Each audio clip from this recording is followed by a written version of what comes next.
Kryeministri Edi Rama ka deklaruar se nuk ka patur të bëjë asgjë me shpalljen non grata të Sali Berishës. Gjatë një interviste televizive, Rama tha se teoritë që ai ka ndikuar me Sorosin për shpalljen non grata të kreut të opozitës janë budallallëqe, pasi Amerika nuk blihet. Kryeministri shpreh se të gjitha historitë për ndikim me anë të McGonigal janë absurde. Rama shtoi mëtej se Berisha e di fare mirë se nga i ka ardhur non grata. Mëtej Rama shprehu abim për lobimin $6 milion të PD-s në SBA, shifër të cilën ai e konsideron shumë të lartë. Kryeministri shtoi se Bashës ju bë gjëma për një lobim shumë fish më të vogël. Në perspektivën e tij, Rama sheh se lobimi i PD-s në SBA do të prodhojë kosto politike për vetë partinë. Sipas tij, kjo kontratë do të kthehet në bumerang për demokratët. I pyetur në lidhje me arrestimet e zyrtarëve për korrupsion, kryeministri Rama tha se PS nuk mbron askënd në përballjen me drejtsinë. Rama theksoi se raportet me drejtsinë janë të tjera nga ato të vitit 2011, kur vendi drejtohej nga qeveria Berisha. Edi Rama foli edhe për dështimin e strategjisë për menaxhimin e mbetjeve, konkretisht incineratorët, që rezultuan në një aferë korruptive, për cilën disa zyrtarë kanë rënë në pranga,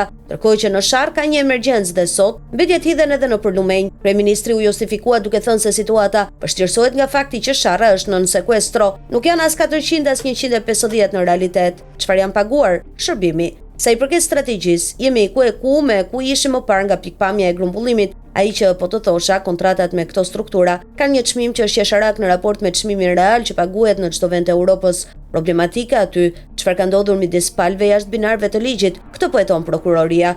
Situata vështirësohet nga fakti që Sharra është në sekuestro. Sharra administrohet nga Agjencia e Aseteve të Sekuestruara. Ne nuk mund të bëjmë ndonjë gjë më shumë se kaq. Administrojmë atë që është aty. Duhet të ecet me investime, duhet të hequr nga duart e atyre dhe heq gjykata, jo ne. Administrohet nga shteti, nuk paguhen ata. Pagesat bëhen për të vazhduar puna nga agjencia shtetërore. Problemi i këtij hotspoti që është Sharra është shumë i lidhur me procesin. Është diçka që edhe e kemi edhe nuk e kemi. Tërësia e mbetjeve është komplet botë tjetër me çfarë ishte deri dje, përfundoi kryeministri.